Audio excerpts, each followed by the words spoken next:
Now let's take a look at Unix security. This is a huge topic and we're just going to look at two small parts of it. One is the password security and the /etc/password file, and the other is file permissions. So these are not, of course there's a lot more to security than just these two topics, but this is all that we have time for really. So the main idea of using computers in general is that it's a really nice way to share information, but then at the same time you do want to maintain privacy too. So some things you want to have all kinds of people access, other things you don't want anybody to access but yourself.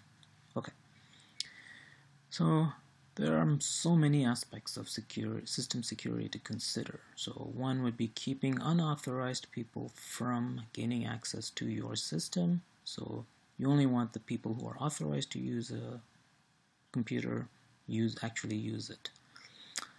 Another thing is keeping an authorized user, that's someone who is allowed to access the system, from tampering with the system files or other users' files. So you want to keep each user's files separate from each other. And then at the same time, you do want to share some of these things too.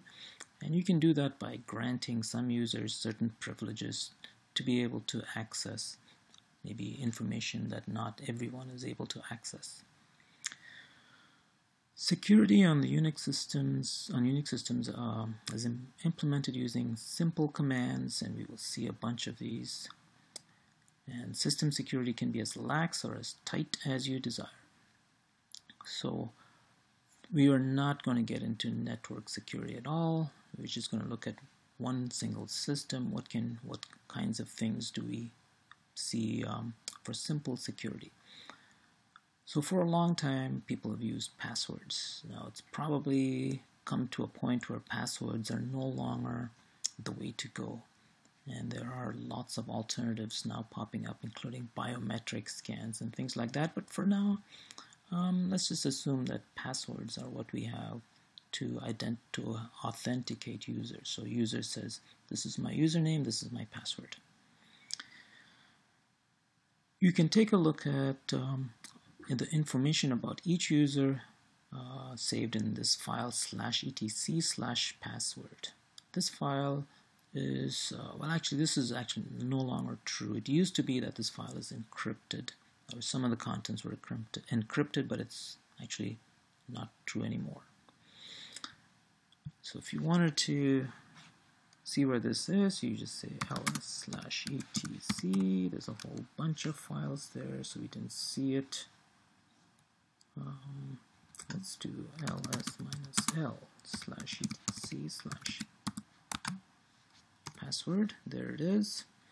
So let's take a look at this. We will get into permissions. If you haven't seen it, what this means is the owner can read and write to it. The owner is the root, or the super user.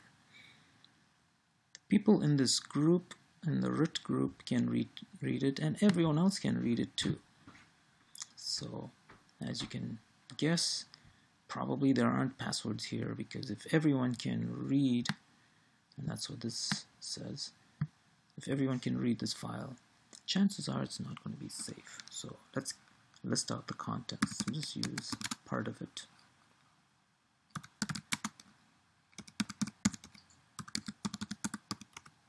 Okay, so this is the first 10 lines, and what you will see is this format. You will see the login name. So this is root. There's a login name for a username daemon. So when we say users, these are all users, but they're not users in the sense of actual people.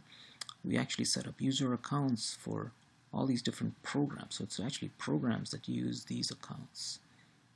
So even on a live CD where there's really only one user, you will see a ton of files. Actually, let's cat this file. Let's do a word count -l of /etc/password. So there's 34 users, quote-unquote users. That is, these are not actual users. Only one of them, which is the user UWRF, is an actual person. The rest are all programs, or rest are all user accounts used by programs. So cat this file, and you will see a lot of stuff. Most of these are for programs. There's only one, that's the very last one, UWRF, is actually, that's you, only that's an actual person. So let's take a look at this real quick. If you see if you see a username followed by colon and then X, what this means is that the actual password is not stored in this file and it's not encrypted. It's stored in a different file. After this comes user ID, UID. It's a number that tells you which user you are, and then a group ID as well. In this case, turns out both of them are 999. It's usually where users start. If you add a new user to this, you'll probably get 1000. And then some information about the user. So all of this until the next colon is information about the user, and pretty much you'll see the same thing. You'll see an audio daemon user. Daemon is a program that runs in the background. See a USB multiplexer daemon. What else is interesting? A syslog daemon. There's not much information about that. Okay. And the next entry in this password file is the home folder. So this is where, if a user logs in, you get put into this folder, directory /home/uwrf. And the very last entry is the shell that you will be running. So not everyone runs the bash shell. For some users, for example, for this user, you want to run the dash shell, which is /bin/sh. On these systems, it's a link to the dash shell.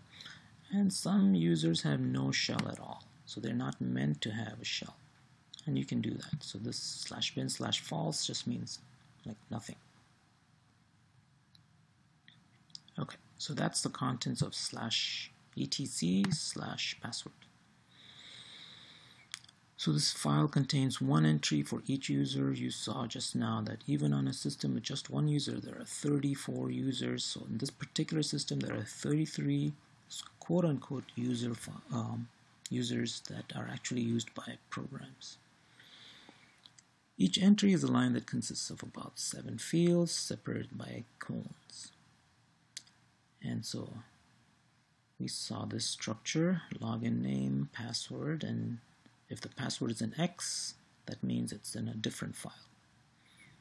So the user ID, group ID, user info, directory, and program. So you can see why, since we did not have a password, it's okay to make this file readable. So this is readable, and we'll get into permissions. If you don't understand permissions, what I just want to point out now is that this R over here means that this /etc/password is readable by everyone on the system. If we had passwords in there, that would be a big problem, because people would know everybody's passwords unless you encrypt it. So the password is on some systems encrypted. Most systems don't do this anymore. The encrypted password is not stored in the password file.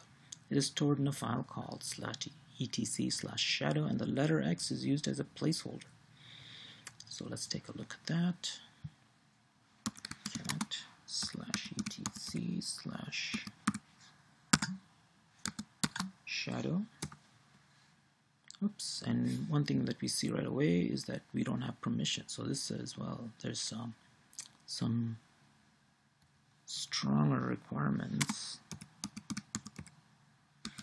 for looking into this file. If you compare, you will see that the shadow directory, these are both files. These are both files. The /etc/password file, everyone can read, but the shadow file, only the root and people in the root group can read it, and only root can write to it. So there's a little bit more security there, so that you don't reveal too much information. So what can you do? If you're on a live DVD, you can do sudo, that is, do this next thing as the super user, roughly, cat /etc/password. And what you will see is, oops, wrong file, shadow. Okay, and so what you will see is that here is my encrypted password. So you could have made this readable, but since the encrypted password is there, if anyone reads this, they can, they can unencrypt this by using a lot of techniques and maybe eventually break through this encryption, even though they don't know the password. So it's possible. That's why it's protected. It's not readable by most people.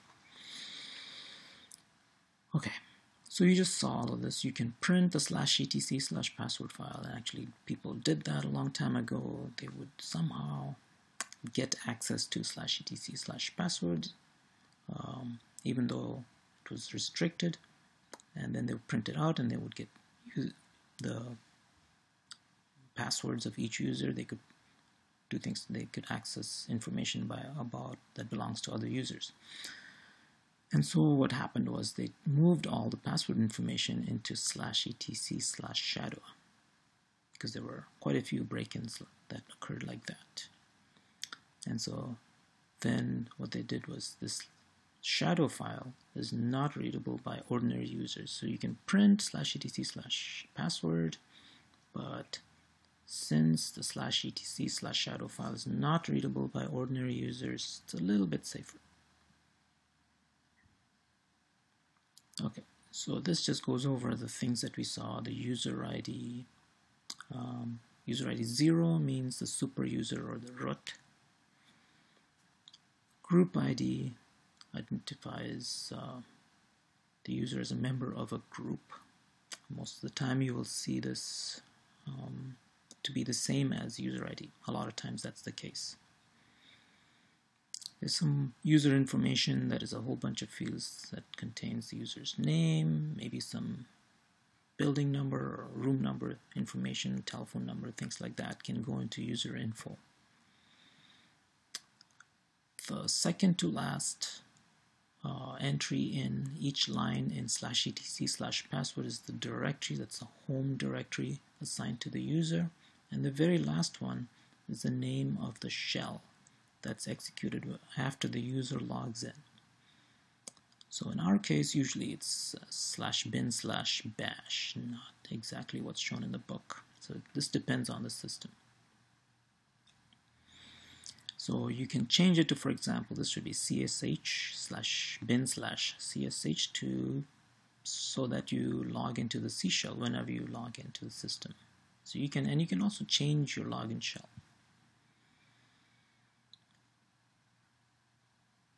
Okay, so once again, if you cat /etc/password, you see a whole bunch of lines. In our case, we saw 34 lines for the 34 different users. It starts with the username, and X tells you that the password is not stored here. It used to be stored in clear text in this file. Then they switched to encrypted. Then they switched to not even saving the file, the encrypted file in encrypted password in /etc/password. They moved it to /etc/shadow.